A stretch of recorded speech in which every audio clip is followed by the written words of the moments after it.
He only had $20 left to his name, barely enough to feed his own family for the rest of the week. But when Joe Morris saw the young soldier sitting outside the diner counting pocket change with tears in her eyes, he knew what he had to do. What he didn't expect was for her to reach into her worn backpack 30 minutes later and hand him a set of keys that would completely transform his life forever. What started as a simple act of kindness between strangers would become a story of second chances, hidden connections, and the kind of miracle that proves sometimes the universe has been waiting for just the right moment to change everything. Before we jump back in, tell us where you're tuning in from, and if this story touches you, make sure you're subscribed, because tomorrow, I've saved something extra special for you. The late October wind cut through downtown Millfield like a knife, sending dried leaves skittering across the cracked sidewalks and rattling the loose windows of the old storefronts that lined Maple Street. Joe Morris pulled his thin denim jacket tighter around his shoulders as he walked past the row of struggling businesses, a pawn shop with bars on the windows, a used clothing store with a flickering neon sign, and a corner market that had seen better days but still managed to stay open later than anywhere else in town. His work boots made a hollow sound against the concrete. The worn sole is so thin he could feel every crack and imperfection in the sidewalk beneath his feet. The boots had been good quality once, back when he'd first started working at the packaging warehouse on the outskirts of town, but that was over 2 years ago. Now they were held together more by duct tape and determination than by the original stitching. Joe's jeans told a similar story. Faded blue denim with patches on both knees and a small tear near the back pocket that seemed to grow a little larger each time he washed them. His t-shirt, once a deep navy blue, had faded to a pale gray that matched the October sky hanging heavy and threatening above the tired little town of Millfield. But none of his worn clothing mattered as much as the weight, or rather, the lack of weight of the wallet in his back pocket. $23.47. Joe knew the exact amount because he'd counted it 3 times that morning, hoping somehow the numbers would magically change, that somehow a few extra bills would materialize between the cracked leather folds. They hadn't. The temp agency had laid him off 2 days ago when the packaging contract ended earlier than expected. Nothing personal, Morris, the supervisor had said, not even looking up from his clipboard. Just the way business goes sometimes. We'll call you when something else comes up. Joe had nodded and walked out without arguing, because arguing wouldn't change anything, and pride didn't pay the bills. But as he'd driven home in his battered 1998 Ford pickup truck, the one with the passenger door that stuck in the heater, that only worked when it felt like it, the reality of his situation had settled over him like a lead blanket. $23.47 to last until the temp agency called with another assignment. $23.47 to keep the lights on, put gas in the truck, and feed his 8-year-old son Tommy until anything came through. Tommy, just thinking about his boy, sent a familiar mixture of love and anxiety coursing through Joe's chest. The kid was everything good in Joe's world, smart as a whip, funny in ways that caught Joe off guard, and resilient in ways no 8-year-old should have to be. Tommy had never complained about the second-hand clothes, or the generic brand cereal, or the fact that they lived in a tiny 2-bedroom apartment above Mrs. Patterson's garage instead of a real house with a yard. The boy had lost his mother when he was barely 3 years old. Leukemia had taken Sarah Morris in less than 6 months, leaving Joe to figure out how to be both father and mother to a toddler who kept asking when Mommy was coming home.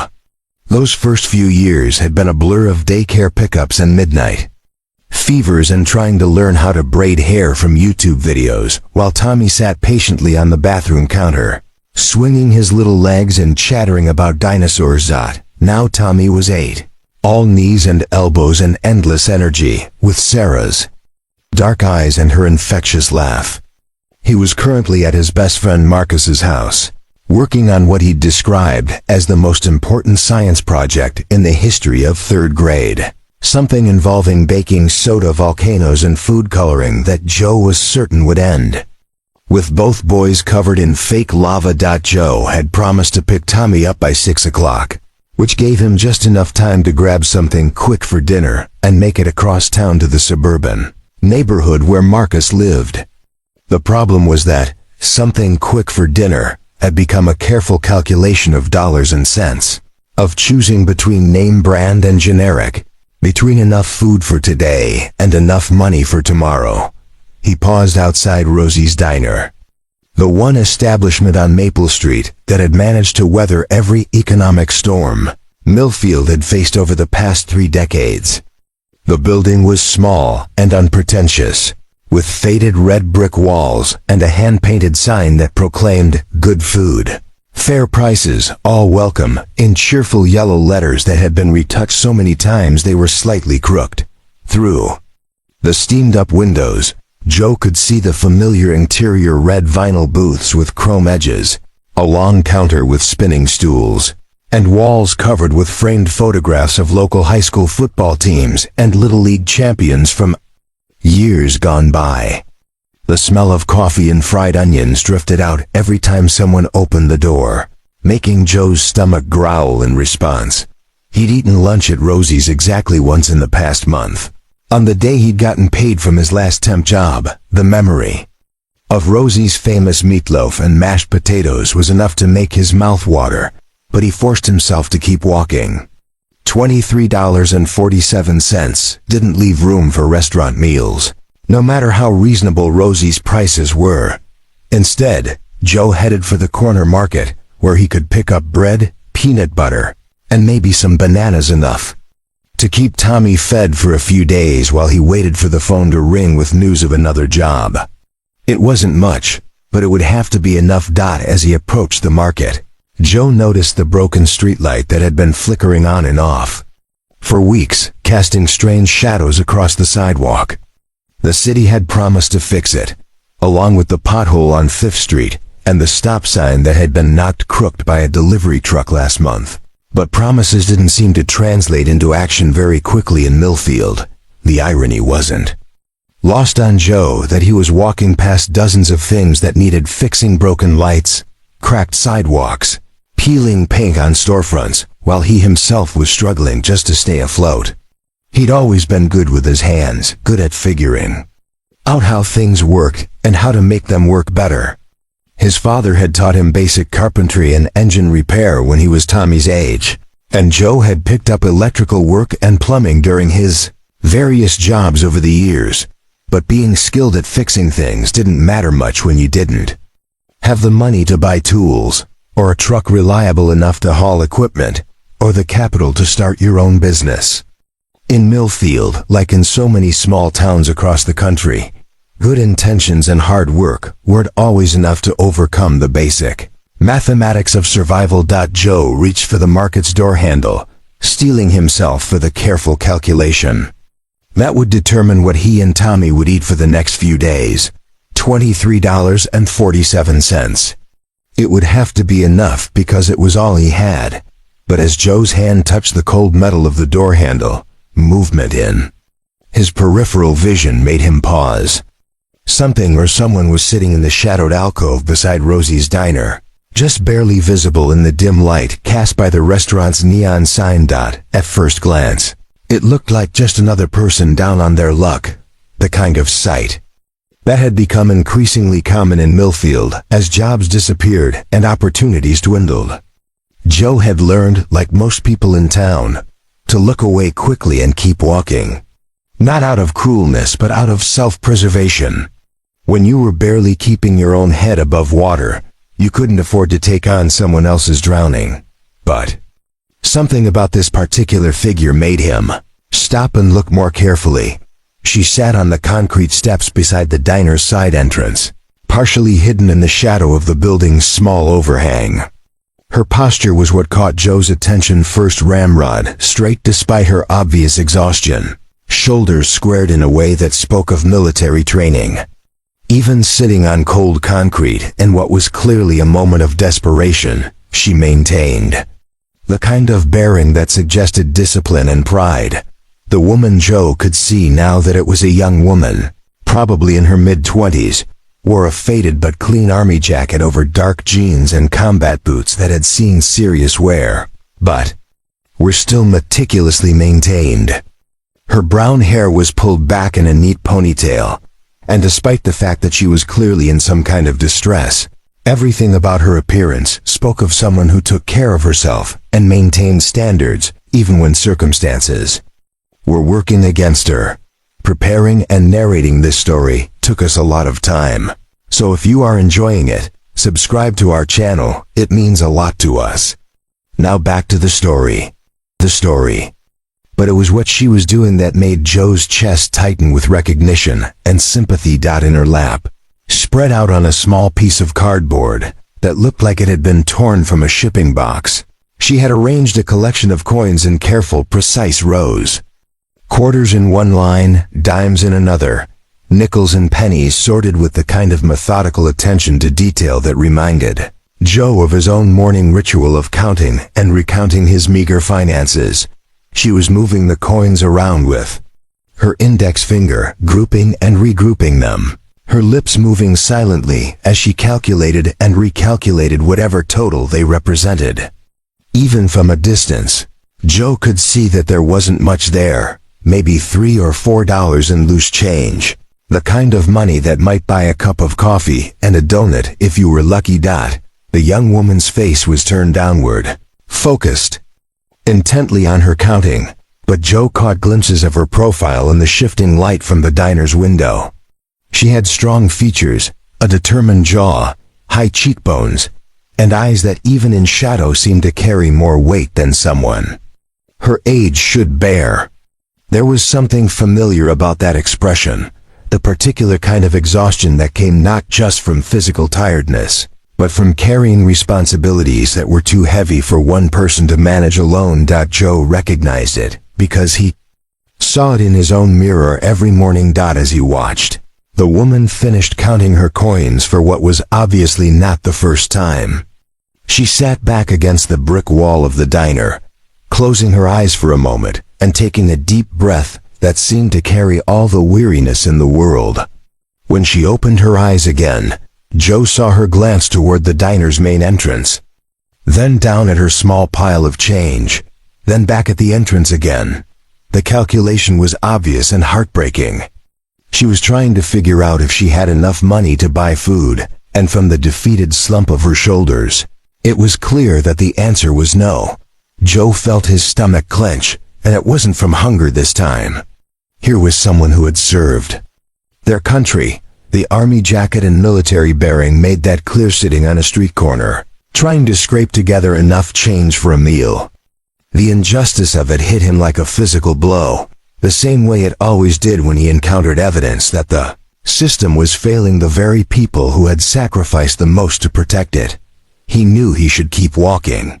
He knew that $23.47 didn't leave room for acts of charity, no matter how well-intentioned.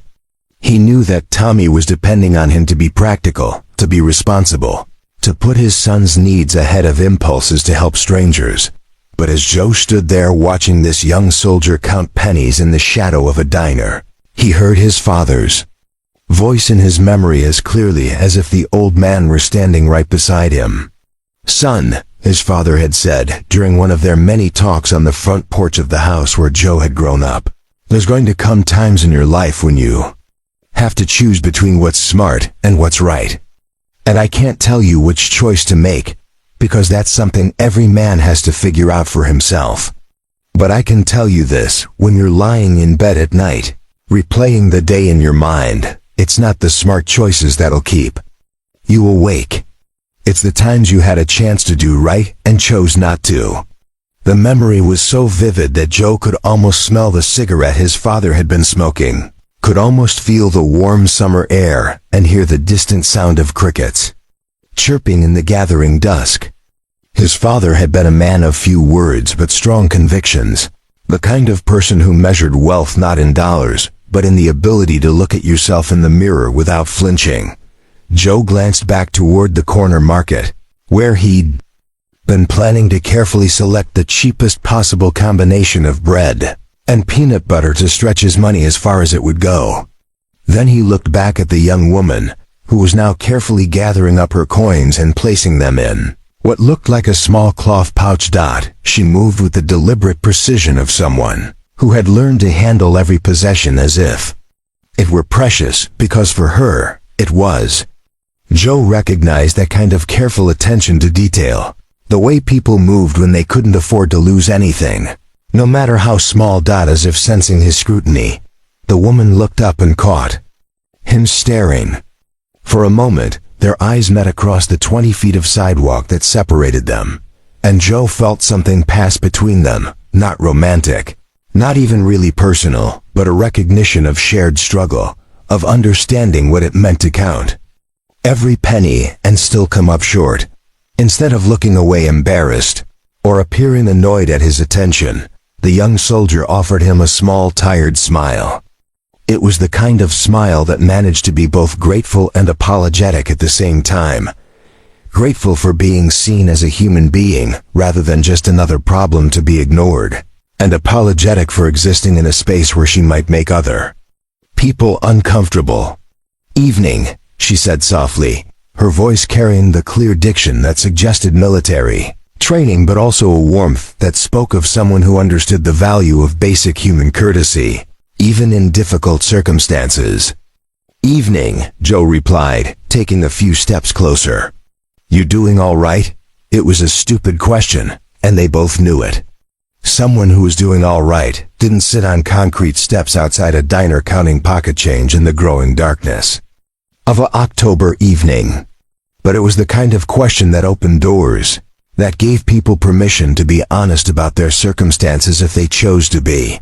The young woman hesitated for a moment, clearly weighing her options. She could brush him off with a polite lie, maintaining her dignity by pretending everything was fine. She could ask for help directly, risking rejection and embarrassment. Or she could find some middle ground that acknowledged the reality of her situation without completely surrendering her pride. "Just trying to figure out my options," she said finally, gesturing toward the small pouch of coins. "Been a longer day than I planned for." Joe nodded, understanding the weight of words not spoken. In his experience, when someone said it had been a longer day than planned, it usually meant that plans had fallen apart entirely and they were now in survival mode, trying to figure out how to get through the next few hours. "Mind if I ask when you last ate?"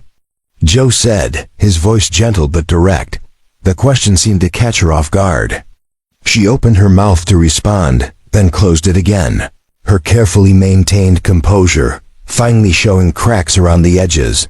The silence stretched between them for several heartbeats, and Joe could see the internal struggle playing out across the young woman's face. Military training had clearly taught her to project strength and self-sufficiency, but hunger and exhaustion were breaking down those carefully constructed walls. Finally, she looked down at her hands and spoke so quietly that Joe had to strain to hear her. "Yesterday morning," she said. "Maybe the day before. Time gets a little fuzzy when you're traveling." The admission hit Joe like a punch to the gut. Yesterday morning. That meant she'd been without food for at least 36 hours, probably longer. He thought about Tommy, who got cranky if dinner was delayed by even an hour, and tried to imagine what it would feel like to go days without eating. Joe's hand instinctively moved toward his back pocket, where his wallet rested like a lead weight against his hip. $23.47. It wasn't much, but it was enough to buy a decent meal at Rosie's, maybe even 2 meals, if they ordered carefully, but it was also enough to keep Tommy fed for 3 days. It was gas money to get to job interviews. It was the difference between having their electricity shut off and having lights for another week. The practical part of his brain, the part that had learned to survive through 5 years of single parenthood and sporadic employment, was screaming at him to walk away, to Offer a kind word maybe, or directions to the nearest homeless shelter, but to keep his money in his pocket where it belonged. To be responsible. To think about his own family first. But there was another voice in his head, one that sounded suspiciously like his late wife Sarah. She'd always been the one to stop for stranded motorists, to bring extra food to church potlucks, for families who couldn't afford to contribute, to see need and respond to it without calculating the cost. Joe remembered the way she'd looked at him during those moments, not with judgment for his caution, but with quiet encouragement to be better than his fears. Sarah would have already invited her in, he thought, and the certainty of it settled over him like a warm blanket. Joe pulled out his wallet, feeling the worn leather soft and familiar in his hands. Inside, the $20 bill looked impossibly small and impossibly large at the same time, small compared to the magnitude of problems it couldn't solve, large compared to what little security it represented. "Ma'am," he said, stepping closer to where the young soldier sat. "I'm Joe Morris, and I'm about to head into Rosie's for some dinner. Would you do me the honor of joining me?" The woman's eyes went wide, and she immediately began shaking her head. "Oh no, I couldn't possibly. Thank you, but I'm fine. Really, I am. When's the last time you had a hot meal?" Joe pressed gently, crouching down so he was at her eye level. Not a vending machine snack or gas station sandwich. An actual hot meal. Hot meal. The question seemed to hit her like a physical blow. She opened her mouth to respond, then closed it again, her shoulders sagging slightly as the weight of admission settled over her. "I can't remember," she whispered, so quietly that Joe almost didn't catch the words. "Then it's settled," Joe said, extending his hand to help her up. "I'm buying you dinner, and I won't take no for an answer." "Sir, you don't understand," the woman said, her voice stronger now but tinged with desperation. "I can't pay you back. I don't have any money, and I don't know when I will, and I can't accept charity from someone who probably needs their money just as much as I do." Joe looked at her for a long moment, taking in the pride that kept her back straight, even as she sat on cold concrete, the dignity that made her refuse help even when she was clearly starving.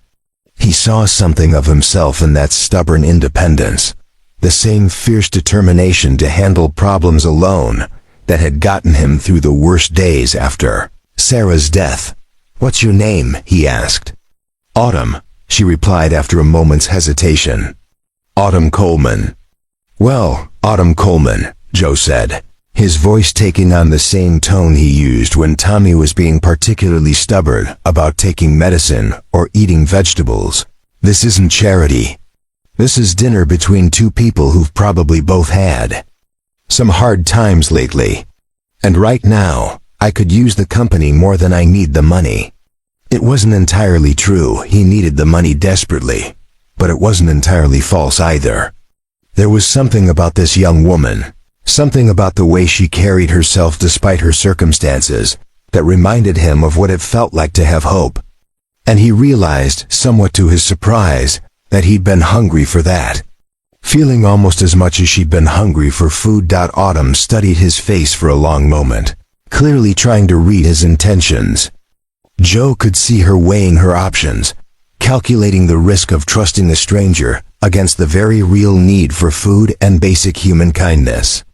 "I served 2 tours overseas," she said suddenly, as if offering credentials for why she deserved help. I'm not usually like this. Sitting on street corners, I mean. I'm between places right now, and things got complicated, and..." "You don't owe me your story," Joe said gently. "You just owe me the courtesy of letting me buy you a meal." He stood up and extended his hand again, more insistently this time. "Come on, Autumn Coleman. Let's get you something to eat before Rosie runs out of the good stuff." For another moment, Autumn hesitated. Then, slowly, she reached up and took his hand, allowing him to help her to her feet. Her grip was stronger than he'd expected, calloused from work but steady despite her exhaustion. As she stood, Joe got a better look at her. She was taller than he'd initially thought, probably close to 5'8", with the kind of lean build that suggested both physical fitness and too little food. Her army jacket was faded but clean, and underneath it she wore a simple gray t-shirt and jeans that had seen better days but were well maintained. Most striking were her eyes, a clear, bright green that seemed to hold depths Joe couldn't quite fathom. They were the eyes of someone who had seen things, done things, experienced life in ways that left permanent marks. But they were also kind eyes, intelligent eyes, the eyes of someone who understood the weight of the moment they were sharing. "Thank you," Autumn said, and Joe could hear the genuine gratitude in her voice. I can't tell you how much this means." "You don't have to," Joe replied, moving toward the diner's main entrance. "We've all been there, one way or another." As they approached the door, Joe felt a moment of vertigo, as if he were standing at the edge of a cliff and contemplating a jump into unknown waters. $23.47. After dinner, he'd probably have maybe $5 or $6 left. Not enough for groceries, barely enough for gas to get Tommy to school for the rest of the week. But as he reached for the door handle of Rosie's Diner, Joe thought about the lesson his father had tried to teach him about the difference between smart choices and right choices. And he thought about Sarah, who had never met a hungry person she wouldn't feed or a lost soul she wouldn't try to help find their way home. Sometimes, he thought, pulling open the door and holding it for Autumn, being broke and being poor aren't the same thing.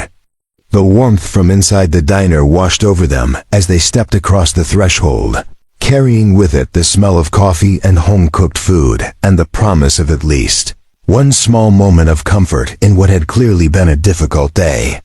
For both of them, behind them, the cold October wind continued to rattle the windows and send leaves skittering across the empty sidewalk. But inside Rosie's Diner, as Joe guided Autumn toward an empty booth near the back, something new was beginning, something neither of them could have predicted when they'd started this day, but something that would change the trajectory of both their lives forever. The interior of Rosie's Diner was a time capsule from a different era, when diners were gathering places for entire communities, and a cup of coffee came with unlimited refills and genuine conversation. The black and white checkerboard linoleum floor had been worn smooth by decades of work boots and dress shoes, creating a path of memory that led from the front door to the long counter lined with red vinyl stools.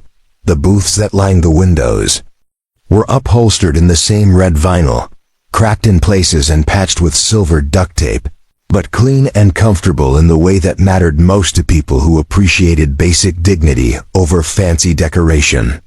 Each booth had its own individual jukebox selector, though most of them hadn't worked since the Clinton administration, and the walls were covered with framed photographs that told the story of Millfield through decades of high school graduations, church picnics, and Little League championships.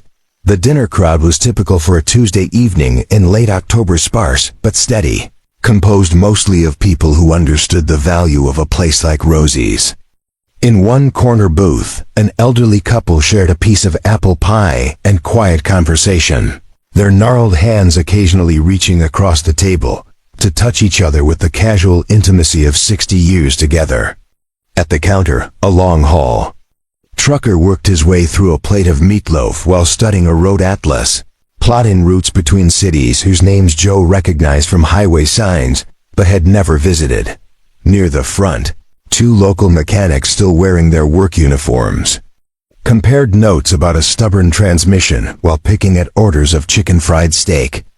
Joe recognized them both: Bobby Chun from the Sinclair station and Martinez's nephew who worked at the Ford dealership, but he didn't know them well enough for more than a nod of acknowledgement. The familiar sounds of the diner wrapped around Joe and Autumn as they settled into a booth near the back, the gentle clatter of dishes being cleared, the hiss of the coffee machine, the low murmur of conversations that had been interrupted by their arrival but were already resuming as curiosity gave way to small-town politeness. Joe chose the seat facing the front of the diner, partly from habit and partly because he could see that Autumn was scanning their surroundings with the systematic attention of someone trained to assess potential threats and escape routes.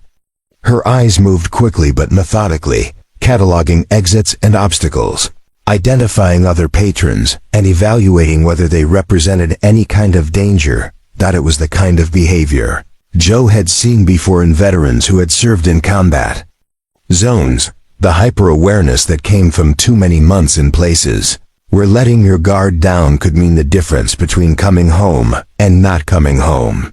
He understood it, respected it, and made no comment about it, instead focusing on making Autumn feel as safe and comfortable as possible. "You can see the whole room from here," he said quietly, settling into his seat across from her. "And there's a back exit through the kitchen if you need it." Autumn's eyes snapped to his face, surprise flickering across her features. Most civilians didn't recognize the signs of battlefield conditioning, much less accommodate them so matter-of-factly. "Force of habit," she said, her voice carrying a mixture of embarrassment and gratitude. "Nothing wrong with being aware of your surroundings," Joe replied easily. "My daddy always said a smart person knows where the doors are." The waitress who approached their table was exactly what central casting would have ordered for a small-town diner, middle-aged, practical, with the kind of no-nonsense efficiency that came from 30 years of carrying plates and pouring coffee for people who measured their tips in loose change rather than percentages.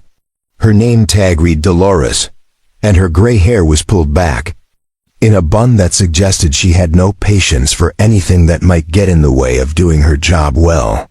"Evening, folks," Dolores said, pulling 2 menus from her apron and setting them on the table, along with 2 glasses of ice water. "First time in for both of you?" "First time for my friend here," Joe said, nodding toward Autumn. "I've been in a few times before." Dolores studied Autumn with the frank appraisal of someone who had seen every kind of customer walk through Rosie's doors over the years: flush college students celebrating good grades, farmers celebrating good harvests, families celebrating birthdays with carefully budgeted splurges, and people like Autumn, who weren't celebrating anything but were grateful for basic warmth and kindness. "Well, honey," Dolores said to Autumn, her voice carrying the maternal warmth that seemed to be a job requirement for diner waitresses, "you just let me know if you need anything explained. We do most everything from scratch here, and Rosie's been cooking the same way for 40 years, so you can't really go wrong."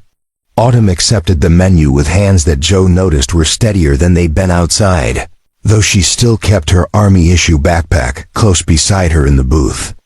The pack was worn but well-maintained, the kind of gear that spoke of someone who understood the importance of taking care of equipment, because your life might depend on it someday. "Take your time looking things over," Joe said, opening his own menu even though he'd memorized it weeks ago.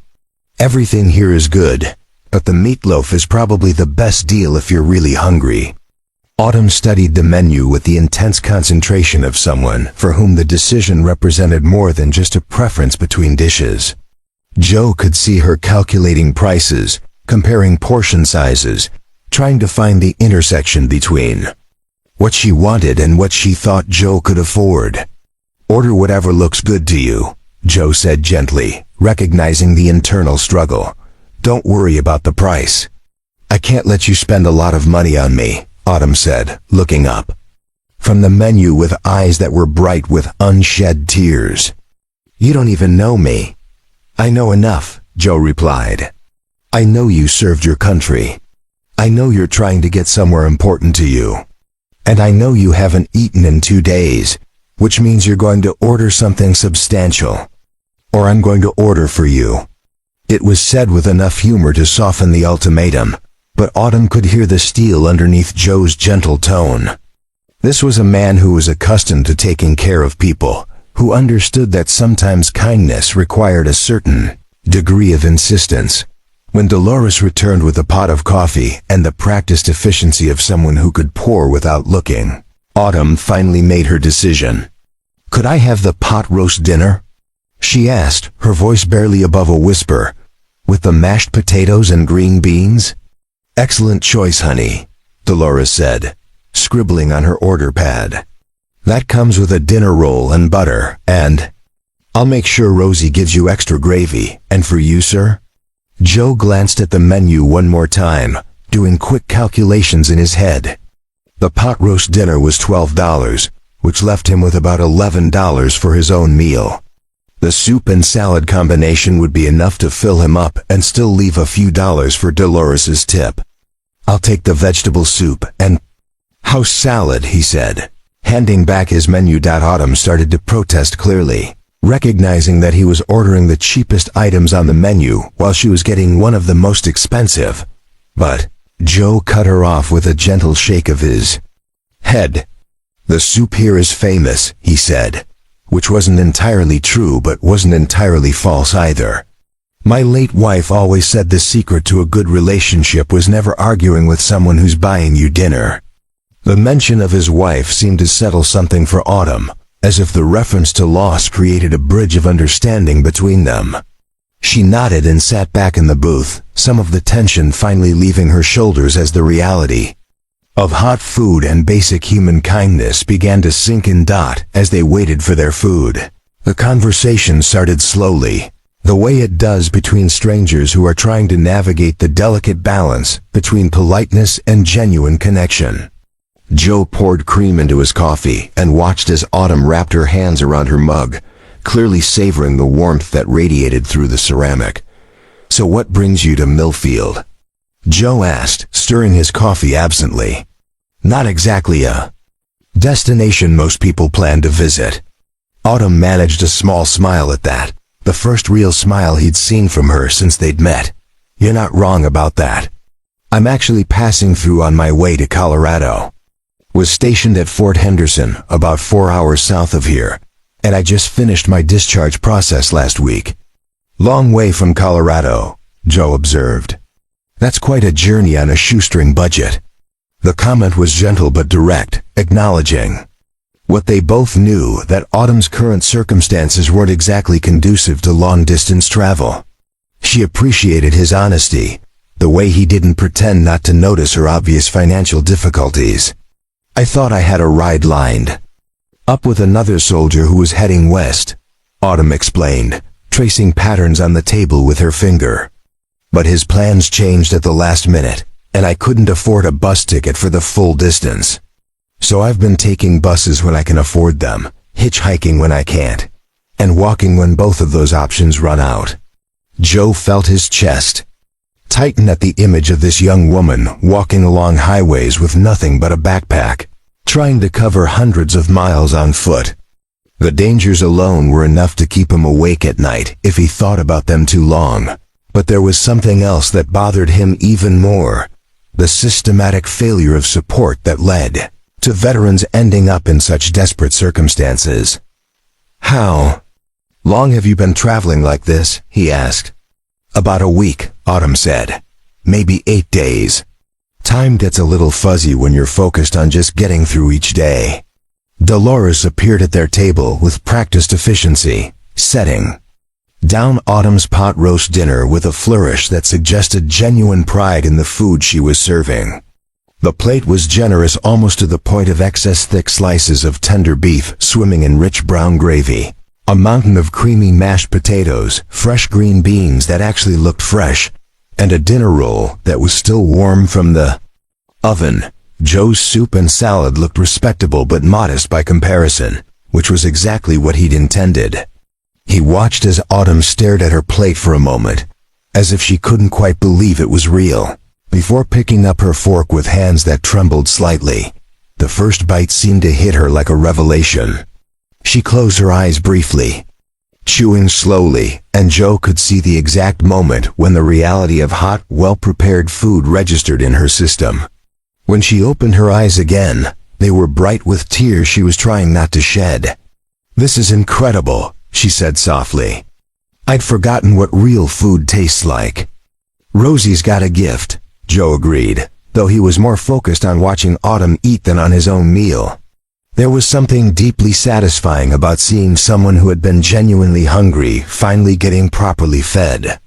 It reminded him of the early days with Tommy, when a simple meal could transform his son's entire mood and energy level. As Autumn worked her way through the pot roast, Joe found himself studying her more carefully. She ate with purpose but not desperation, maintaining her dignity even in the face of obvious hunger. Her mannerisms suggested education and upbringing, the kind of background that made her current circumstances all the more striking. "What about you?" Autumn asked between bites. "Born and raised in Millfield?" "Third generation," Joe confirmed. "My grandfather worked at the textile mill before it closed in the 80s. My dad drove trucks until his back gave out. And me, I work whatever jobs I can find to keep food on the table for my son." "You have a son?" Autumn's face lit up with genuine interest. "Tommy. He's 8 years old, smart as a whip, and the best thing that ever happened to me." Joe's entire demeanor shifted when he talked about his boy, the weariness falling away from his features like a curtain being pulled back. "He's at his friend's house right now, probably covered in baking soda and food coloring from some science project that's way more complicated than it needs to be." "What happened to his mother?" Autumn asked gently, then immediately looked stricken. "I'm sorry, that's none of my business." "I shouldn't have. It's all right," Joe said, holding up a hand to stop her apology. "Sarah died when Tommy was 3. Leukemia. It happened fast, 6 months from diagnosis to the end." Autumn set down her fork and looked at him with the kind of understanding that only came from personal experience with loss. "I'm so sorry, that must have been devastating." "It was," Joe said simply. "For a while there, I wasn't sure how we were going to make it. A 3-year-old asking for his mama every night. Me trying to figure out how to be both parents while dealing with medical bills and funeral expenses, and just ... everything." He paused, stirring his soup though it didn't need stirring. "But Tommy saved me, in a way. Kids have this ability to keep you focused on what matters. He needed me to get up every morning, so I got up. He needed breakfast, so I learned to cook. He needed bedtime stories, so I learned to read with voices." "Sounds like he's lucky to have you," Autumn said. "I'm the lucky one," Joe replied immediately. "He reminds me every day that there's still good in the world, still reasons to hope things can get better." Autumn nodded, understanding flickering in her eyes. "I lost my best friend in Afghanistan," she said quietly. "Sergeant Lisa Chun. We served together for 2 years, went through basic training together, shared a tent for most of our deployment. She was ... she was like the sister I never had." Joe waited, sensing there was more to the story. "We were on a supply run when our convoy hit an IED," Autumn continued, her voice steady but distant. "I was in the lead vehicle, she was in the truck. Behind me. I walked away with some scratches and a concussion. She didn't walk away at all. The words hung in the air between them, heavy with the weight of survivor's guilt, and the particular kind of grief that came from losing someone in circumstances beyond anyone's control. "That's why you're going to Colorado?" Joe asked gently. Autumn nodded. "Lisa's parents invited me to visit her grave, to be part of a memorial service they're having on the anniversary of her death. It's been 2 years, and I haven't been able to make the trip until now. But I promised her before we deployed that if anything happened to either of us, the other one would make sure her parents knew how much she loved them." Joe felt something shift in his chest, a recognition of the depth of loyalty and love that had driven this young woman to travel hundreds of miles with almost no resources, just to keep a promise to a dead friend. "That's beautiful," he said. "Hard but beautiful." "She would have done the same for me," Autumn said simply. "Actually, she would have done it better.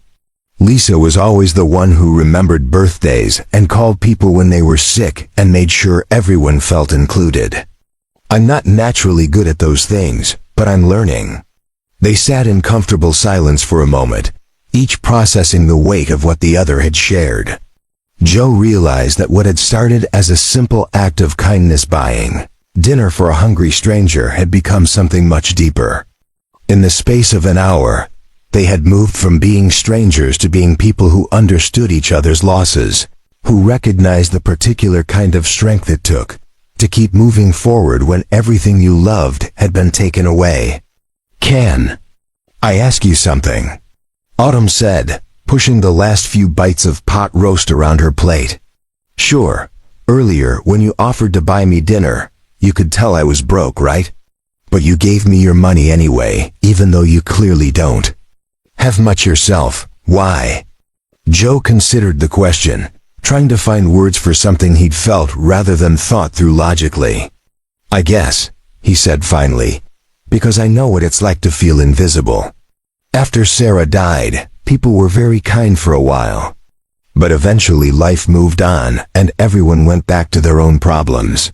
There were times when I felt like Tommy, and I could disappear, and nobody would notice for weeks."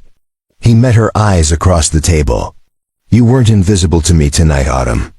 And I figured maybe that was worth $20. The silence that followed Joe's words was the kind that felt sacred, heavy with unspoken understanding, and the recognition that something significant had just passed between them. Autumn looked down at her nearly empty plate, then back up at Joe, and he could see that she was struggling to find adequate words for what his kindness had meant to her. "Thank you," she said finally, and the simple phrase carried more weight than entire speeches Joe had heard from people who used many more words to say much less.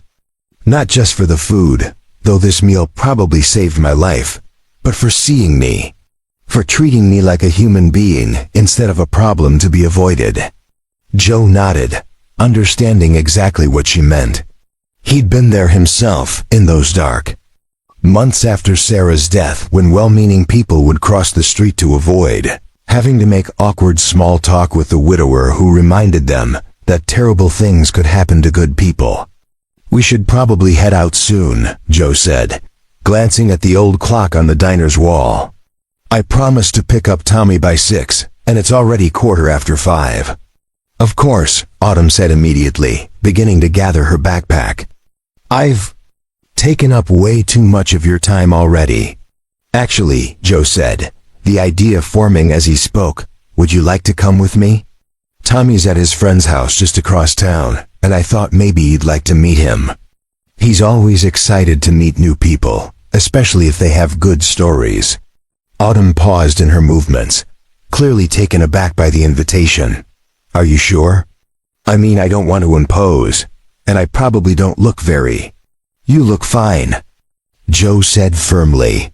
"And Tommy's not exactly a fashion critic.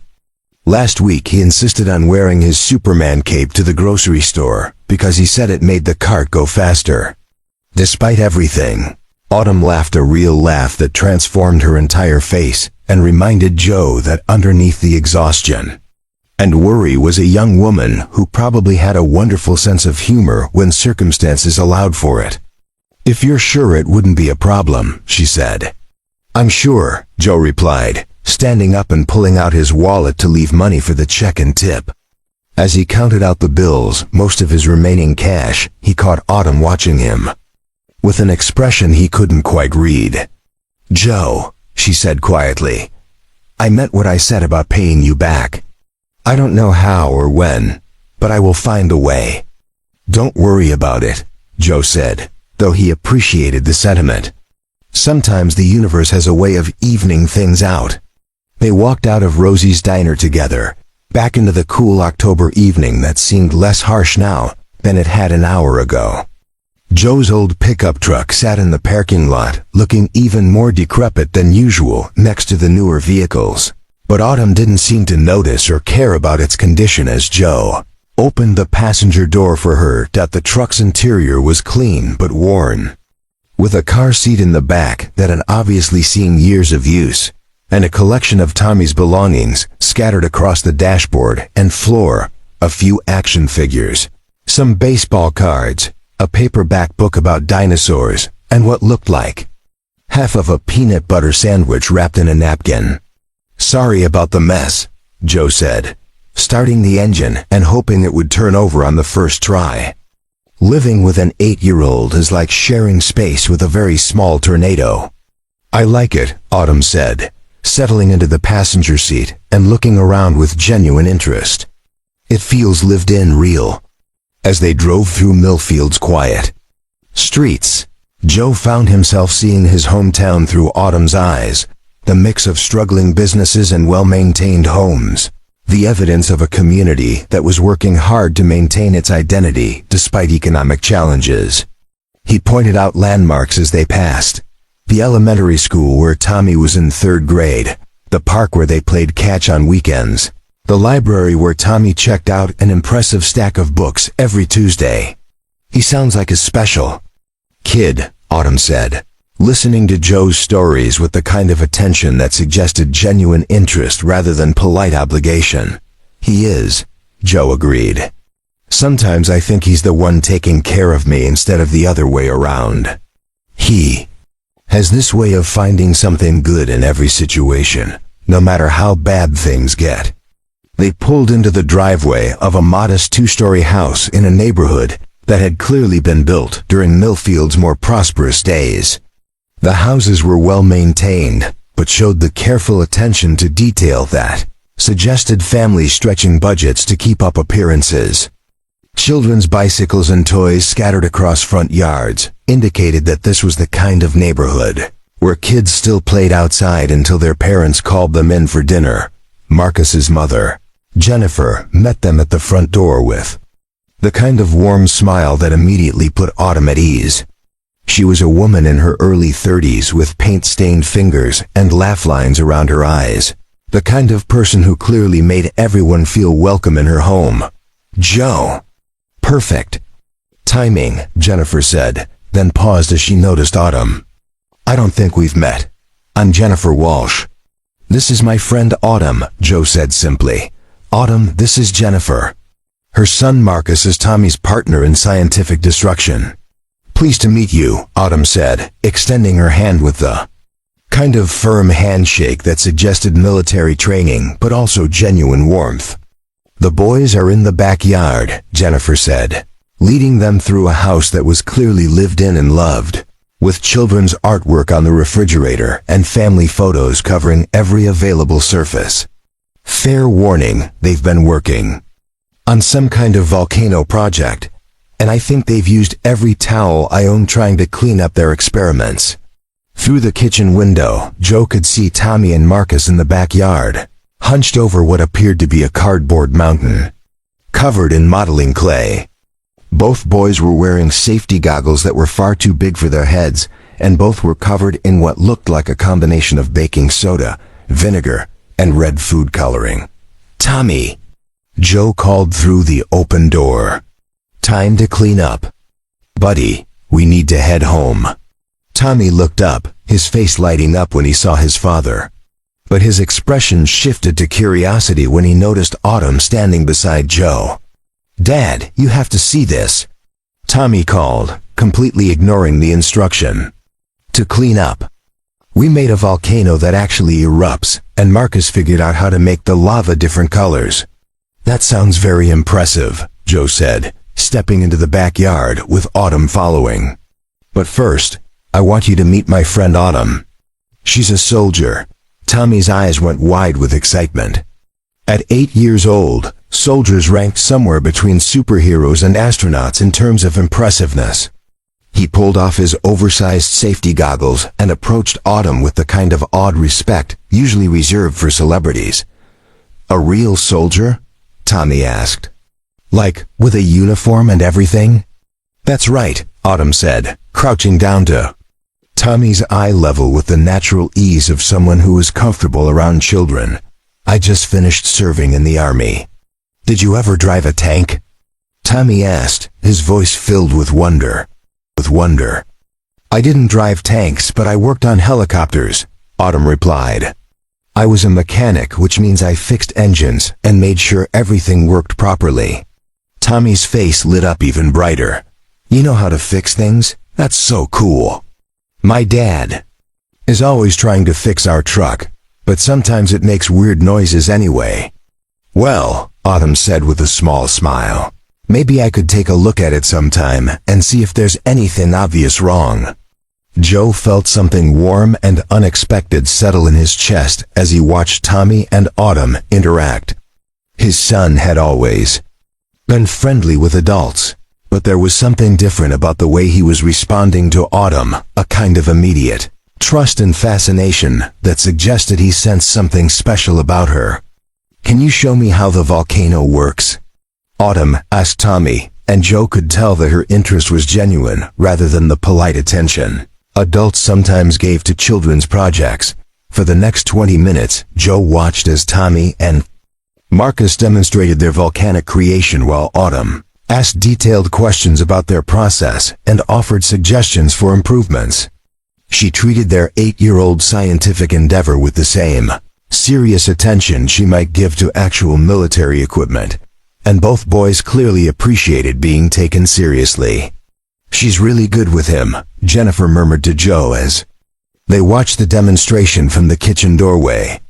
"Yeah," Joe agreed, feeling something he couldn't quite name as he watched Autumn help Tommy adjust the mixture for optimal eruption effect. "She really is." As they finally gathered up Tommy's belongings and prepared to leave, Joe realized that something had shifted during their visit. What had started as a simple act of kindness between strangers was beginning to feel like something more substantial, the foundation of a real friendship perhaps, or even something that resembled the beginning of a found family. Walking back to the truck with Tommy chattering excitedly about volcanoes and Autumn listening with patient attention, Joe felt a spark of something he hadn't experienced in years. Hope that maybe, just maybe, good things were still possible. The first sign of trouble came as they were pulling out of Jennifer's driveway. Joe turned the key in the ignition, and instead of the truck's usual reluctant but reliable rumble, there was a grinding sound followed by a series of mechanical clicks that sounded like expensive problems. "Uh-oh," Tommy said from the back seat. His 8-year-old understanding of automotive issues limited, but accurate. "That doesn't sound good." Joe tried the ignition again, and this time the engine turned over, but immediately began making a noise that reminded him unpleasantly of a coffee grinder filled with marbles. He managed to get the truck moving, but the grinding sound got worse with each revolution of the wheels, and by the time they reached the end of Jennifer Street, it was clear they weren't going to make it much further. "Joe," Autumn said quietly, her military training allowing her to assess mechanical problems, even from the passenger seat, "you should probably pull over before this gets worse." Joe guided the truck to the curb and turned off the engine, his heart sinking as the reality of their situation settled over him. Without the truck, he couldn't get to work tomorrow. Without work, he couldn't pay rent, buy groceries, or handle any of the dozens of small financial obligations that kept their lives running. The truck wasn't just transportation, it was the thin line between stability and complete disaster. "What's wrong with it, Dad?" Tommy asked, his voice carrying the kind of practical concern that suggested he understood more about their financial situation than Joe wished he did. "I'm not sure, buddy," Joe said, though the grinding sound had been pretty unmistakable. "But I think we might be walking home tonight." It was only 3 miles from Jennifer's house to their apartment, and under normal circumstances, Joe wouldn't have minded the walk, but these weren't normal circumstances. It was getting dark, Tommy was tired from his day of scientific experimentation, and Joe had just spent most of his remaining money on dinner. The idea of walking 3 miles while carrying Tommy's school backpack and science project supplies felt overwhelming in a way that had nothing to do with physical exertion and everything to do with the weight of accumulated stress. "Can I take a look?" Autumn asked, already reaching for the door handle. "You don't have to do that," Joe said automatically. "This isn't your problem." "Maybe not," Autumn replied, "but I told Tommy I work on engines and I'd hate for him to think I was lying." She climbed out of the truck and popped the hood with the kind of confident efficiency that suggested she actually knew what she was doing. Joe and Tommy joined her at the front of the vehicle, watching as she examined the engine with the systematic attention of someone who had diagnosed mechanical problems under much more challenging circumstances than a quiet residential street in Millfield. "Well, the good news is, it's not the engine," Autumn said after a few minutes of careful inspection. "The bad news is, it's your transmission, and from the sound it was making, I'd say you've got maybe one more trip in this truck before it stops moving altogether." Joe felt his stomach drop. He'd been nursing the transmission along for months, adding fluid when it leaked and avoiding the kind of aggressive driving that might push it over the edge. But apparently his careful maintenance hadn't been enough. "How much does it cost to fix a transmission?" Tommy asked, his voice small. Joe and Autumn exchanged a look over the boy's head. They both knew the answer, and they both knew it was an amount of money that might as well have been $1 million for someone in Joe's position. "More than we have right now, buddy," Joe said gently. "But we'll figure something out." As they walked home through Millfield's quiet streets, Joe carrying Tommy piggyback for the last mile. When the boy's energy finally gave out, Joe tried to calculate their options. The temp agency might have work for him next week, but without transportation, he couldn't get to any job sites outside walking distance. He could try to borrow money for transmission repair, but the few people he knew who might have that kind of cash were dealing with their own financial challenges. The reality was stark and undeniable. Without the truck, their already precarious situation was about to become genuinely desperate. Back at their small apartment above Mrs. Patterson's garage, Joe got Tommy settled with a bath and bedtime story, while Autumn waited in their tiny living room, looking around at the space that told the story of a father and son making the best of limited resources. The furniture was secondhand but clean. The walls were decorated with Tommy's artwork and school photos, and everything was organized with the kind of careful efficiency that came from having no room for waste or clutter. When Joe emerged from Tommy's bedroom an hour later, he found Autumn sitting on their old couch, staring out the window at the dark street below. She'd been quiet during the walk home, and Joe could see that she was wrestling with something. "I should probably head out," she said, standing up as he entered the room. "You've done more than enough for me already, and I don't want to be in the way when you're dealing with your truck situation." "Where are you going to go?" Joe asked. "It's past 8 o'clock, and you said yourself you don't have money for a bus ticket." Autumn shrugged, a gesture that was trying to appear casual but mostly looked lost. "I'll figure something out. Maybe find a shelter or a church that's open late." "Absolutely not," Joe said firmly. "You can take the couch tonight. We'll figure out tomorrow when tomorrow gets here." "Joe, I can't keep accepting your help," Autumn said, her voice tight with frustration. "You bought me dinner, you let me meet your son, and now you want to give me a place to sleep when you're facing your own crisis. When does it end?" Joe studied her face for a moment, seeing not just pride, but genuine distress at being unable to reciprocate the kindness she'd received. "You know what I think?" he said finally. "I think you're not used to accepting help because you're used to being the one who provides it. I think you spent years taking care of other people, your fellow soldiers, your friends, people who needed what you could give. And now you're on the receiving end, and it doesn't feel right." Autumn's composure finally cracked, and Joe could see tears forming in her eyes. "I hate this," she said quietly. "I hate feeling helpless. I hate having nothing to offer except gratitude. I hate that you're facing problems I can't solve when you've been nothing but kind to me. Can I tell you something?" Joe said, sitting down on the couch and gesturing for her to join him. "The night Sarah died, I came home from the hospital and found casseroles filling up our refrigerator. The neighbors had organized a meal train, and for weeks, people brought us food. At first, I was grateful. But after a while, I started to hate it.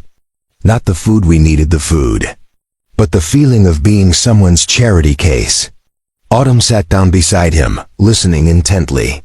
It took me a long time to understand that letting people help you isn't just about receiving, Joe continued. It's about giving them the chance to be the kind of person they want to be. Every person who brought us a casserole went home feeling like they'd done something meaningful, something that mattered. I was so focused on my own pride that I almost missed the fact that they needed the help as much as we needed the help. He looked at her directly. You want to do something for me? Let me be the kind of person who doesn't leave a friend to sleep on the street when I have a perfectly good couch. Let me be the kind of person my son can be proud of. Autumn wiped her eyes with the back of her hand, managing a small smile. When you put it like that, it seems selfish to refuse. Exactly, Joe said.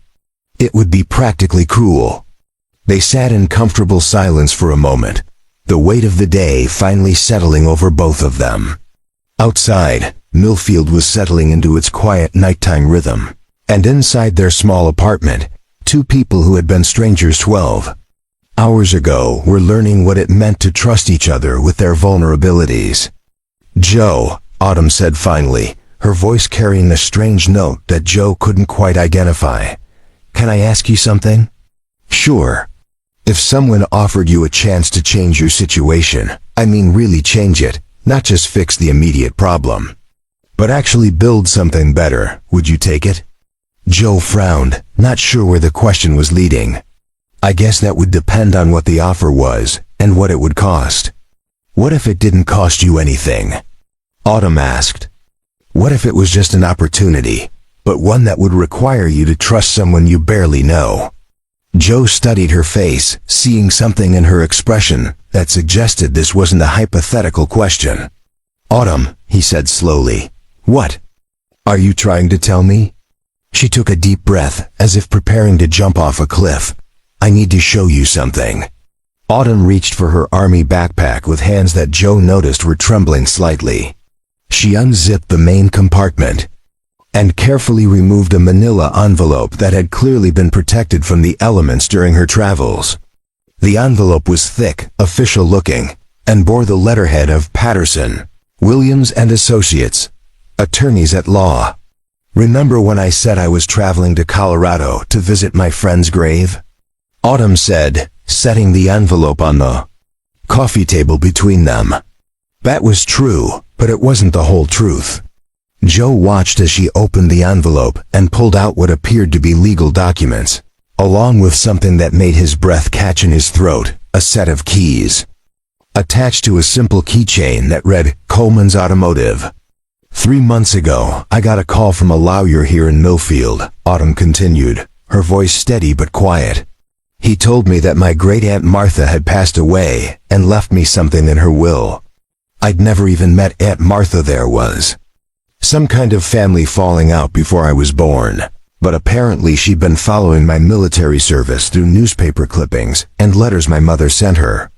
She held up the keys, and they caught the light from the table lamp, gleaming like small promises. She left me her house and her business, Autumn said. Coleman's Automotive Repair, right here in Millfield. The lawyer said it's been closed since. She got sick 6 months ago, but everything is still there, all the equipment, all the tools, even the customer records. Joe stared at the keys, then at Autumn, trying to process what she was telling him. You own an auto repair shop? Technically, yes, but I've been too scared to actually claim it. Autumn's voice cracked slightly. I've been carrying these keys for almost 2 weeks, sleeping rough because I was terrified to use them. What if the lawyer made a mistake? What if I get there and it's not real? What if I can't handle running a business? She looked up at Joe, tears forming in her eyes. I've been trained to fix helicopters and military vehicles under combat conditions, but I don't know the first thing about customer service, or business licenses or insurance or any of the things you need to actually run a shop. Joe felt like the world had tilted sideways. Here was this woman he'd met just hours ago, who he'd bought dinner for with his last $20, and she was telling him she owned the solution to not just his immediate transportation crisis, but potentially his entire financial situation. Autumn, he said carefully. Are you saying what I think you're saying? She took a shaky breath. When your truck broke down tonight, and you talked about not being able to work without transportation, and Tommy asked about the cost of transmission repair, I realized that maybe this isn't just coincidence. Maybe this is the universe trying to tell us something. She pulled out additional documents from the envelope, what looked like property deeds, business licenses, and inventory lists. The shop is fully equipped, Joe. According to these papers, it has hydraulic lifts, a full tool inventory, diagnostic equipment, even a small office with a computer. And there's a 2-bedroom apartment upstairs that Aunt Martha used to rent, out for extra income. Joe's mind was racing, trying to understand the implications of what she was showing him. What are you proposing? Partnership, Autumn said, the word hanging in the air between them like a bridge across an impossible chasm. You handle the business side, customer relations, scheduling, local connections, all the things I don't know how to do. I handle the technical repairs, the heavy mechanical work, the parts ordering. We split everything 50-50. Joe stared at her, overwhelmed by the magnitude of what she was suggesting. Autumn, that's incredible, but we just met. You don't know anything about me beyond what I've told you in one evening. I know you gave a hungry stranger your last $20, she replied immediately. I know you're raising a son by yourself and doing whatever work you can find to keep him fed and housed. I know you wanted to be a teacher, which tells me you're intelligent and care about helping people. She leaned forward, her eyes bright with something that looked like hope mixed with desperation. But most importantly, I know that when you saw someone in need, you didn't hesitate to help, even when it cost you everything you had. That tells me more about your character than a dozen references or background checks ever could. Joe felt his head spinning. The offer was everything he'd never dared to dream of: stable work, the chance to use skills he'd been developing for years, an opportunity to build something real instead of just surviving from paycheck to paycheck. But it was also terrifying in its scope and implications. Why me? He asked. You could find an experienced mechanic, someone who actually knows the automotive business. Because experienced mechanics already have jobs, Autumn said. And because most of them wouldn't understand what it's like to count every penny, to worry about whether there's enough money for groceries, to feel like you're one crisis away from losing everything you've worked for. She gestured around their small apartment, taking in the evidence of Joe's careful management of limited resources. You've kept your family together, kept your son happy and healthy, maintained your dignity and kindness even when things got tough. Those aren't skills you learn in technical school, Joe. Those are the kind of character traits that can't be taught. Joe stood up and walked to the window, looking out at the dark street where his broken-down truck sat like a symbol of everything that had gone wrong in his life lately. Behind him, he could hear Autumn gathering up the papers, probably preparing to put them away and pretend this conversation had never happened. There's something else, she said quietly. The lawyer mentioned that Aunt Martha specifically requested that whoever inherited the business should find good people to work with. People who understand that fixing things is about more than just mechanical problems. Joe turned back to face her. What does that mean? I think, Autumn said, holding up the keys again, it means she would have liked you. For a long moment, they stared at each other across the small living room, both understanding that they were standing at a crossroads that would determine the direction of their lives. Joe thought about Tommy, asleep in the next room, and about the security and stability that a successful business could provide. He thought about his own skills and interests, about how much he'd always enjoyed the puzzle-solving aspect of mechanical work. But mostly, he thought about the woman sitting on his couch, who had traveled hundreds of miles with almost no resources to honor a promise to a dead friend, who had been carrying the keys to a new life, but had been too afraid to use them alone. Can I see the shop? He asked finally. Autumn's face lit up with a mixture of relief and excitement. You mean tonight? "I mean right now," Joe said, reaching for his jacket. "If we're going to do this, if we're really going to trust each other with something this big, then I want to see what we're getting into." As they prepared to leave the apartment, stepping out into the cool October night that had already changed their lives in ways neither of them could have predicted, Joe felt something he hadn't experienced in years, the thrilling, terrifying sensation of possibility stretching out before him like an open road. The walk to Coleman's Automotive took them through parts of Millfield that Joe knew well, but somehow looked different in the pale moonlight. They passed the old textile mill that had been shuttered since the 80s, its broken windows reflecting the streetlights like empty eyes. They walked by the elementary school where Tommy learned to read, past the corner market where Joe had been planning to buy bread and peanut butter with his last few dollars, past all the familiar landmarks of a life that suddenly felt like it might be about to change completely. Autumn walked beside him in silence, clutching the keys in her right hand and the manila envelope under her left arm. Every few steps, Joe could see her glance at him sideways, as if she was still trying to convince herself that this was really happening, that she wasn't about to wake up from a dream and find herself back on the concrete steps outside Rosie's diner. "It's just around this corner," she said as they turned onto Birch Street, her voice barely above a whisper. "I walked past it twice yesterday, but I couldn't bring myself to actually go in." Birch Street was part of Millfield's original commercial district, a stretch of two-story brick buildings that had housed everything from hardware stores to barbershops to small manufacturing businesses back when the town's economy was robust enough to support such enterprises. Many of the buildings now stood empty, their windows papered over with "faded for lease" signs that had been there so long they'd become part of the landscape. But as they walked down the quiet street, Joe could see that some businesses were still hanging on. There was Martinez's Restaurant Supply, which had managed to survive by serving customers throughout the county. There was Chun's Laundromat, which stayed busy because many of the older apartment buildings in town didn't have their own facilities. And there, halfway down the block, was a building that looked different from the others, maintained, cared for, with a sign above the front door that read, "Coleman's Automotive Repair," in neat, professional lettering, even in the dim light from the street lamps. Joe could see that the building was solid, well constructed, the kind of place that had been built to last. The large bay doors that would accommodate vehicles were closed, but they looked to be in good condition.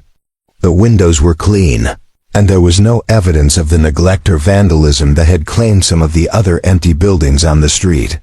"She kept it up, even when she got sick," Autumn said, following Joe's gaze. "The lawyer said she hired someone to maintain the building and keep the equipment in working order, even after she had to stop operating the business." They stood on the sidewalk for a moment, both of them staring at the building that represented such different things to each of them.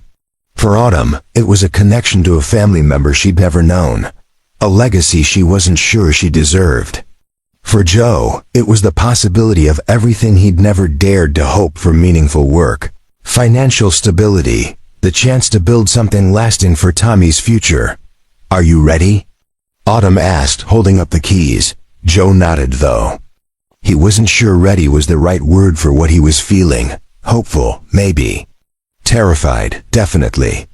But ready implied a level of preparation that he wasn't sure anyone could have for a moment like this. Autumn walked to the front door and inserted the key with hands that shook only slightly. The lock turned smoothly, and the door opened with a soft click that sounded surprisingly loud in the quiet night. She reached inside and found the light switch, and suddenly the interior of Coleman's Automotive was revealed in all its surprising glory. Joe stepped inside and immediately felt his breath catch in his throat. The shop was immaculate, organized with the kind of systematic precision that spoke of someone who understood that efficiency and safety went hand in hand. 2 hydraulic lifts dominated the main work area, both looking to be in excellent condition. Along the walls, pegboards held tools arranged in perfect order, every wrench and socket in its designated place. Diagnostic equipment that Joe recognized, but had never had the chance to use, sat on rolling carts, clean and well-maintained. "This is incredible," Joe breathed, walking slowly through the space and taking in details that confirmed what the paperwork had promised. This wasn't just a garage where someone had tinkered with cars as a hobby. This was a professional operation, equipped to handle everything from basic maintenance to complex engine rebuilds. "There's more," Autumn said, leading him toward the back of the shop. "The office is through here, and the apartment is upstairs." The office was small but efficiently laid out, with a desk, filing cabinets, and a computer that looked to be only a few years old. The walls were covered with charts showing parts diagrams and maintenance schedules, and a large calendar hung beside the desk with appointments marked in neat handwriting that ended abruptly in April, presumably when Martha Coleman had become too ill to continue working. "She was still taking appointments right up until the end," Autumn said, following Joe's gaze to the calendar. "The lawyer said she loved this place, loved helping people keep their cars running so they could get to work and take care of their families." Joe felt something tighten in his chest at that description. It was exactly the kind of work he'd always imagined doing if he'd had the resources to start his own business, work that mattered, that helped people solve real problems in their daily lives. "Can we see the apartment?" he asked. They climbed a narrow staircase at the back of the office, emerging into a living space that was modest but comfortable. 2 bedrooms, a full kitchen, a living room with windows that looked out over Birch Street. The furniture was dated, but well-maintained, and everything was clean and ready for occupancy. "The lawyer said Aunt Martha rented this out for years," Autumn explained as they walked through the rooms. "It was steady income that helped keep the business afloat during slow periods." Joe stood in the larger bedroom, looking out the window at the view of Millfield's quiet streets, and tried to imagine what it would be like to live here with Tommy. The boy would have his own room for the first time since Sarah died. They'd have a real kitchen where Joe could cook proper meals instead of relying on whatever could be heated up quickly after long days at temporary jobs. Most importantly, they'd have stability, the kind of security that came from owning something real instead of constantly worrying about the next paycheck. "Joe," Autumn said quietly from the doorway, "I need you to understand something. This isn't just me offering you a job. If we do this, if we become partners, it means we're trusting each other with everything we have. Your future, Tommy's future. My entire inheritance from someone I never even met. That's not a decision anyone should make lightly." Joe turned to face her, seeing in her expression the same mixture of hope and terror that he was feeling. She was right, of course. What they were contemplating was enormous, life-changing in ways that couldn't be undone if things went wrong. "What are you most afraid of?" he asked. Autumn was quiet for a long moment, considering the question. "I'm afraid that I'm not who she thought I was," she said finally. "Aunt Martha left this to me based on newspaper clippings and letters from my mother. She never met me, never saw how I handle stress or conflict or failure. What if I'm not capable of running a business? What if I let her down? And what if you're exactly who she hoped you'd be?" Joe countered. "What if she left this to you because she saw something in those newspaper clippings that told her you were someone who could be trusted with something this important?" They walked back downstairs together, through the office and into the main shop area, where the tools and equipment waited in silent readiness for someone to bring them back to life. "What about you?" Autumn asked. "What scares you about this?" Joe looked around the shop, taking in the evidence of all the work that could be done here, all the problems that could be solved, all the people who could be helped. "I'm afraid that I want this too much," he said honestly. "I'm afraid that I'll convince myself it's a good idea because I need it to be, not because it actually is." "But you do want it," Autumn said. "It wasn't a question." "More than I've wanted anything in years," Joe admitted. "Not just for me, but for Tommy. I want him to grow up seeing that it's possible to build something meaningful, something that lasts. I want him to understand that work can be about more than just survival. Autumn nodded, understanding flickering in her eyes. Lisa, my friend who died, she used to say that the best decisions weren't the safe ones or the smart ones. They were the ones that scared you but felt right anyway. They stood in the center of the shop, surrounded by all the possibilities that Martha Coleman's legacy represented, both of them understanding that they were at a crossroads that would determine the course of their lives. If we do this, Joe said slowly, if we really become partners, we'll need to be completely honest with each other. About money, about decisions, about problems when they come up. And they will come up. I know, Autumn said. Business partnerships fail all the time, especially when they're between people who don't really know each other. But they also succeed, Joe pointed out. Sometimes the best partnerships are between people who complement each other's strengths and weaknesses, who bring different skills to the same goal. Autumn walked over to one of the tool benches and picked up a wrench, turning it over in her hands as if testing its weight and balance. I know how to fix almost anything with an engine, she said. But I don't know how to talk to customers, how to estimate costs, how to handle the business side of things. And I know this town, know the people, understand how to build relationships and solve problems that aren't necessarily mechanical, Joe replied. But I've never had access to equipment like this, never had the chance to really develop my technical skills. They looked at each other across the shop, both of them understanding that what they were really discussing wasn't just a business partnership but a leap of faith in each other and in the possibility that two broken people could build something whole together. There's one more thing, Autumn said, reaching into her jacket pocket and pulling out a folded piece of paper. The lawyer gave me this. It's a letter Aunt Martha wrote to whoever inherited the business. She handed the paper to Joe, who unfolded it carefully. The handwriting was neat but shaky, obviously written by someone who was seriously ill, but determined to communicate something important.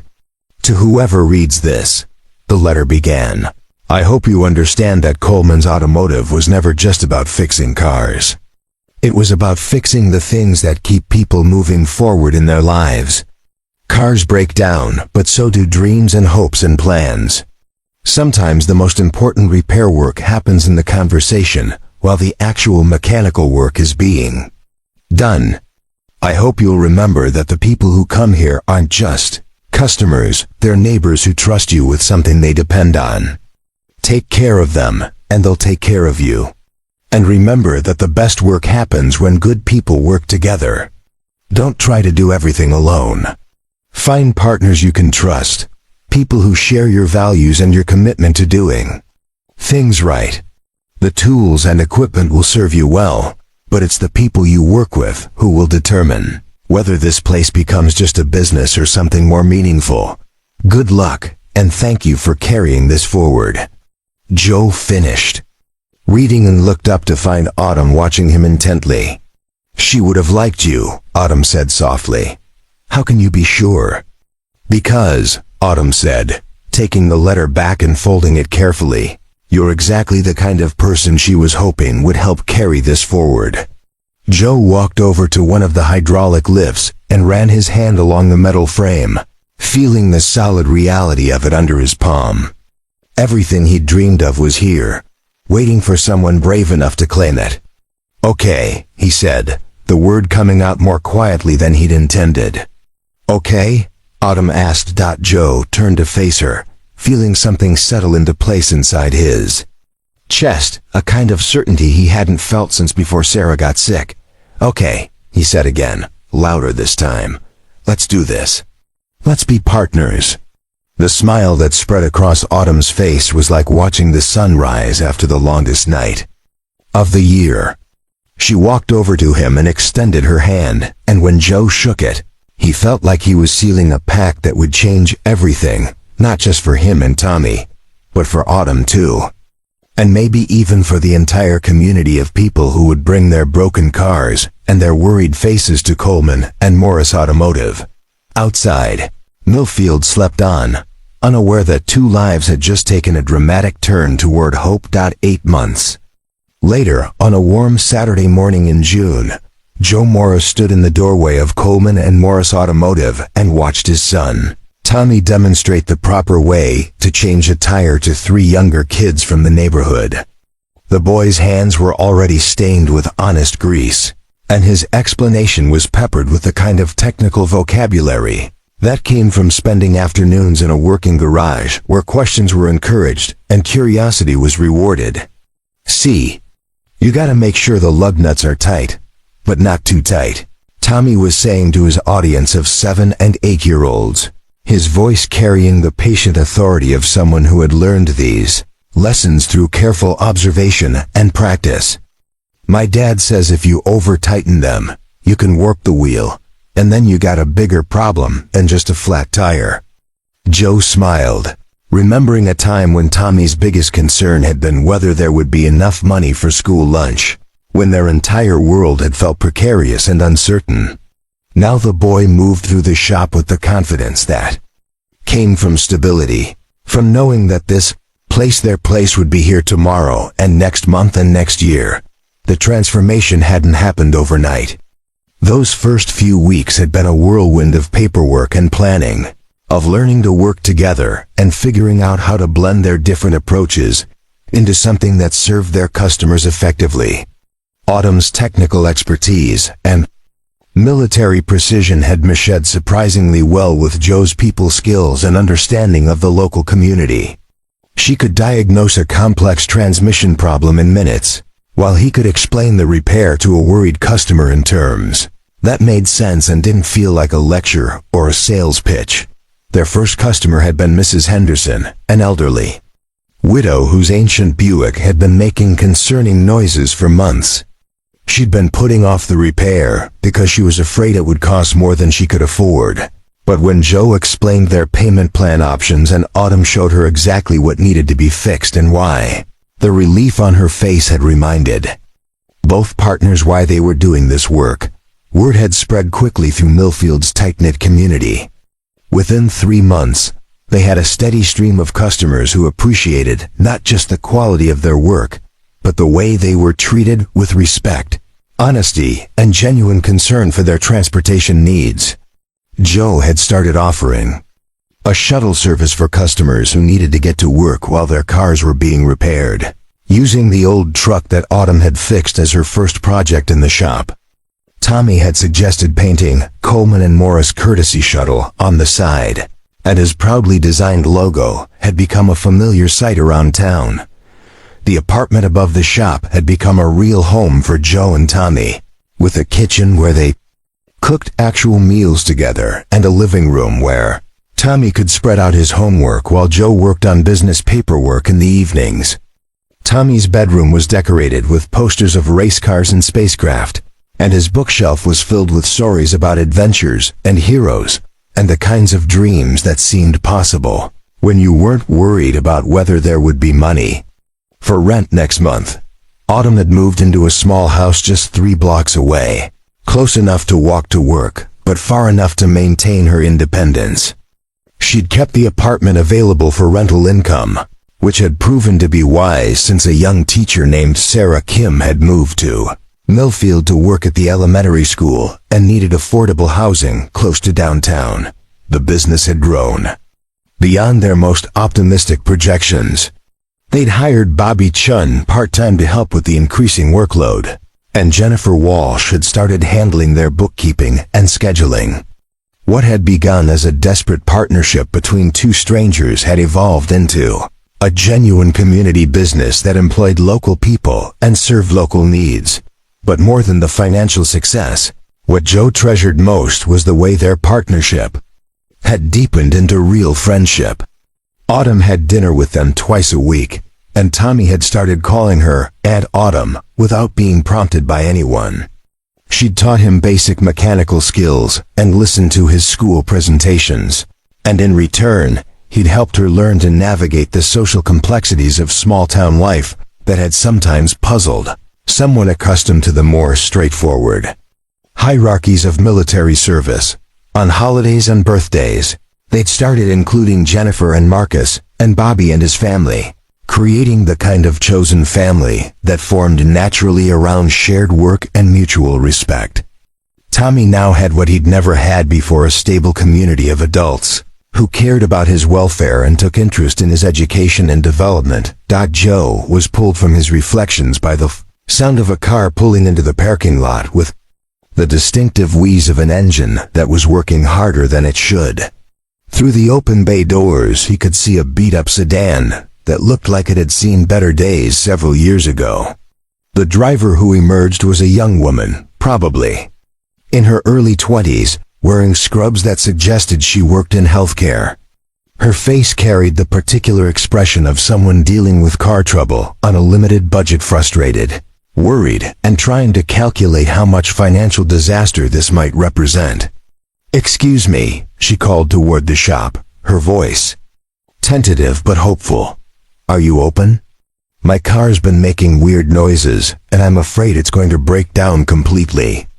Joe walked over to greet her, noting the way she glanced nervously at the diagnostic equipment and tool displays, clearly trying to estimate costs she probably couldn't afford.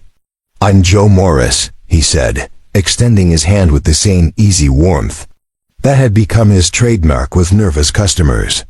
"This is my shop, and we're definitely open. What kind of noises are we talking about?" "Grinding mostly," the young woman said, shaking his hand gratefully. "Especially when I try to brake. I work at the nursing home outside town, and I can't afford to miss shifts, but I'm terrified this thing is going to leave me stranded somewhere." Joe heard footsteps behind him and turned to see Autumn emerging from under the hood of a pickup truck they'd been servicing, wiping her hands on a shop towel. Her hair was pulled back in its usual practical ponytail, and her work clothes were clean but showed the evidence of a morning spent solving other people's problems.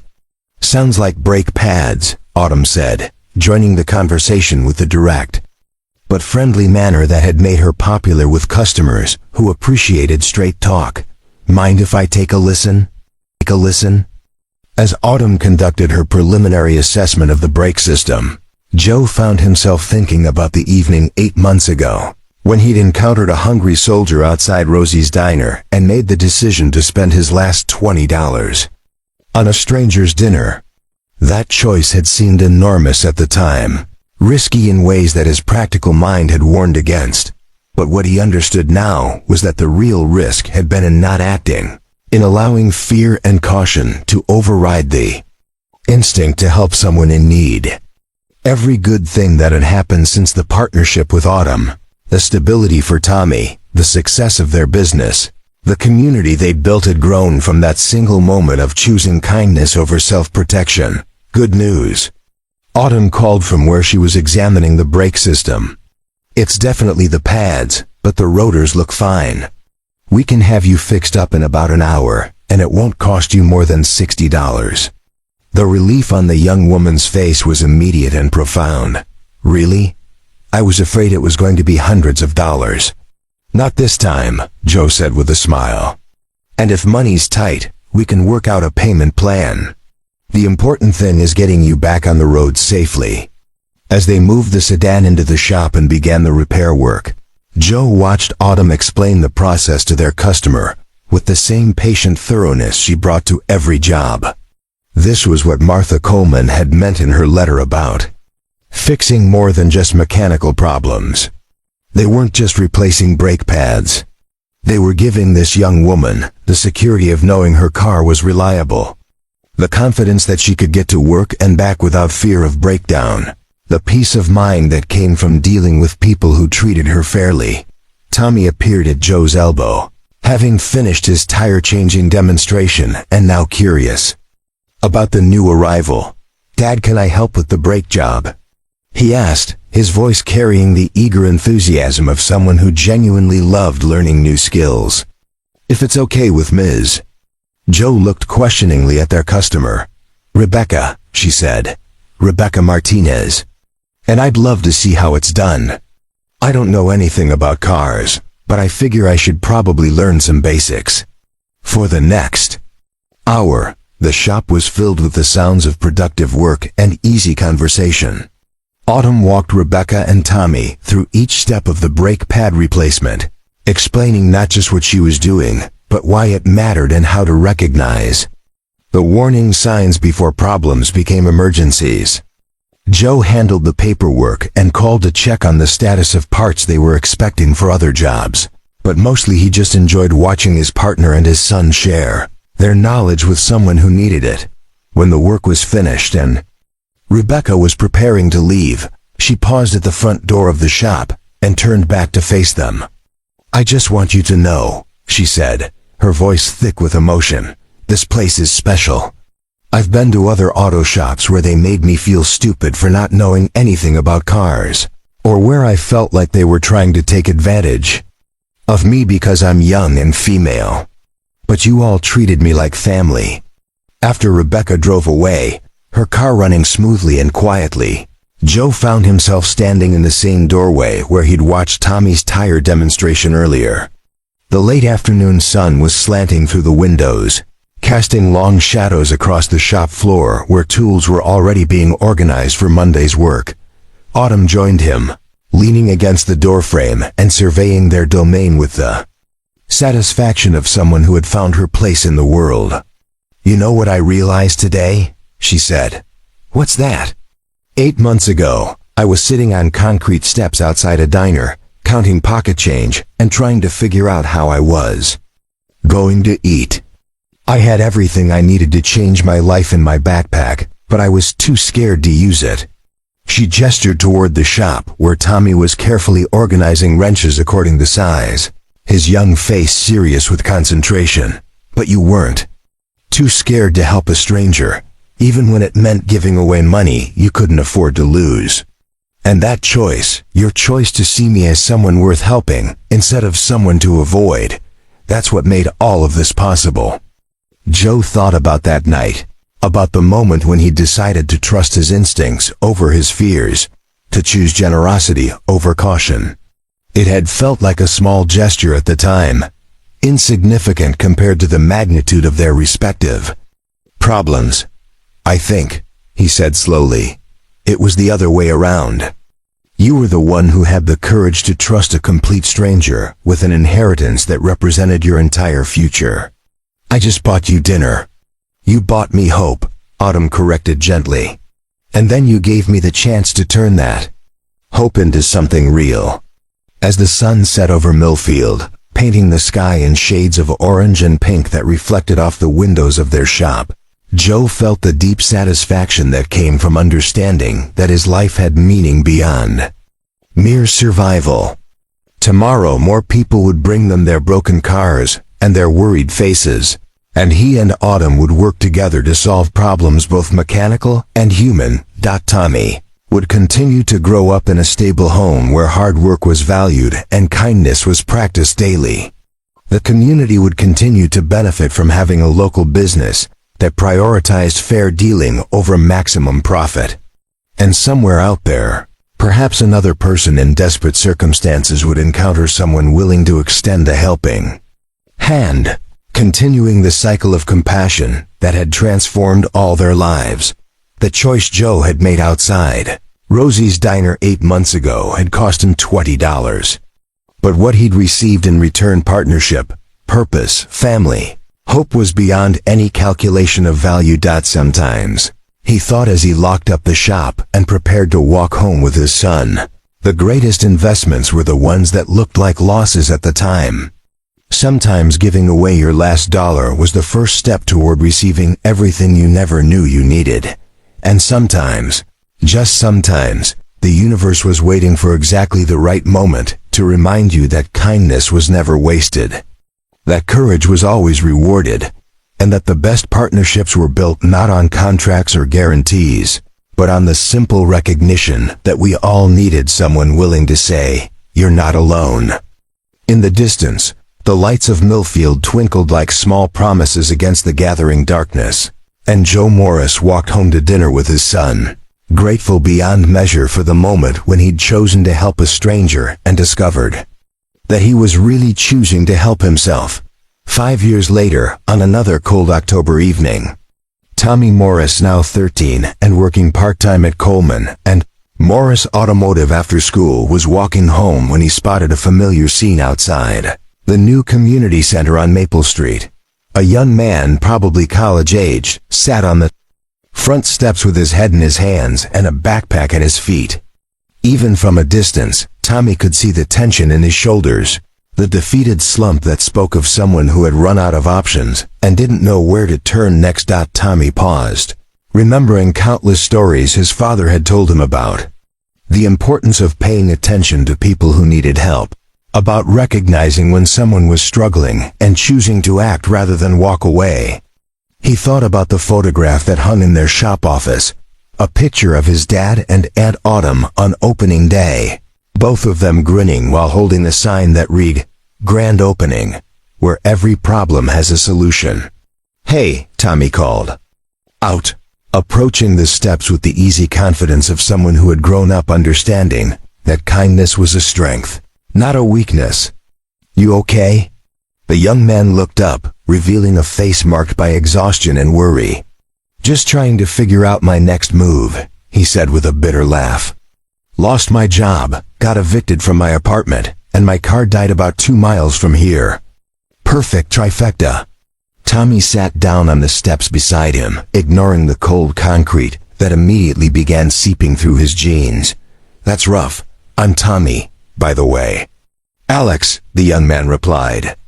"And thanks for stopping. But unless you've got a magic solution to unemployment and homelessness, I'm probably beyond help right now." Tommy grinned, the same kind of smile that his father used when he was about to surprise someone with unexpected good news. "Well, I don't know about magic, but I might know about solutions. My family runs an auto shop a few blocks from here, and we're always looking for good people. Can't promise anything, but if you're willing to work hard and learn, we might be able to help you get back on your feet." Alex stared at him, clearly not believing that help could appear so simply, so unexpectedly. "Why would you do that? You don't even know me." Tommy stood up and extended his hand, thinking about all the stories he'd heard about the night his father met Aunt Autumn, about the $20 dinner that had changed 3 lives forever. "Because," he said, echoing words he'd heard his father say countless times, "sometimes the best investments are the ones that look like risks at the time. Come on, let's go talk to my dad." As they walked together through Millfield's quiet streets, Tommy felt the deep satisfaction that came from understanding that kindness wasn't just something you received. It was something you gave forward, creating an endless chain of hope that connected strangers and transformed communities, one act of compassion at a time. The cycle continued, as it always had, as it always would, carried forward by people who understood that the most important choice anyone could make was the simple decision to help. Up next, you've got 2 more standout stories right on your screen. If this one hit the mark, you won't want to pass these up. Just click and check them out. And don't forget to subscribe and turn on the notification bell so you don't miss any upload from us.